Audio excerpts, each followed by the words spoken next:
65 ans, Clémentine Célarié est toujours aussi passionnée par l'amour, la vie et le théâtre. Voilà plusieurs années maintenant qu'un projet lui a offert la possibilité d'allier ces trois centres d'intérêt d'un seul coup, les représentations du roman Une vie de Guy de Maupassant.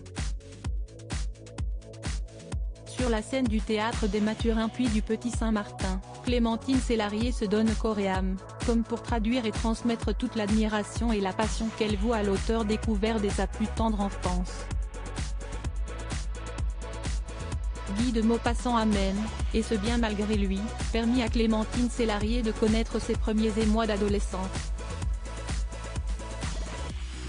Comme elle l'a confié à Paris Match, si est grâce à un cadeau de sa maman, qui l'a emmené voir les contes de la Bécasse, que Guy de Maupassant devient son frère d'âme et un célèbre auteur, la cible de son cœur. À l'époque, Gérard Guillaume lit ses histoires et fait craquer Clémentine Célarié. « J'ai eu un coup de foudre », se souvient-elle. Je ne sais pas pour qui ou pourquoi. L'auteur, le théâtre, l'acteur. Clémentine Célarié n'est qu'une adolescente quand Gérard Guillaume a déjà bien entamé sa vie d'adulte. Totalement sous le charme et bercée par l'amour et la passion, elle lui envoie des lettres exaltées. Il avait 40 ans, Jeanne avait 16, il ne me répondait pas vraiment. La jeune femme de l'époque a fini par lâcher l'affaire pour vivre pleinement sa vie. Mère de 3 enfants, Tismé, fils d'Henri Diallo, et Gustave Eba Le Tazard, les garçons qu'elle a éous avec le réalisateur Christophe Reicher, Clémentine Célarié n'a plus qu'un maître mot dans son quotidien, profiter.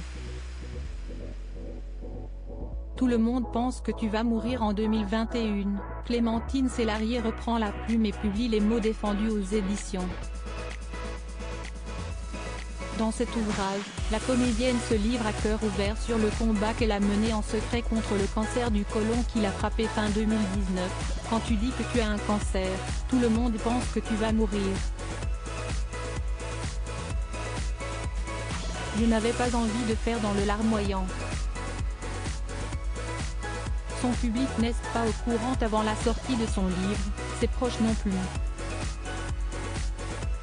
Du moins au début avant qu'elle ne soit grillée par un mail, je râlais contre la chimio. J'ai essayé d'en rigoler, de dire que c'était juste un polype, mais plus je mentais, plus je m'enfonçais. Depuis, un de mes fils m'appelle la petite cancéreuse, racontait-elle à Ciné Télé Revue.